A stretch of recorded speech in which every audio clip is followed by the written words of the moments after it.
Revolve Tire Clean helps remove some of the older tire shine that's been on there for maybe your previous wash.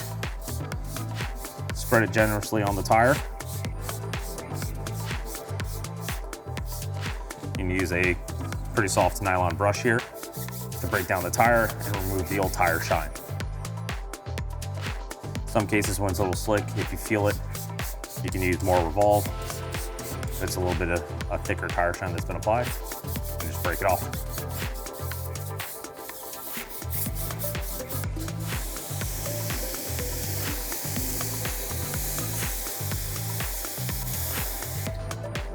What you're going to be left with after doing Revolve is a lot cleaner of a surface tire.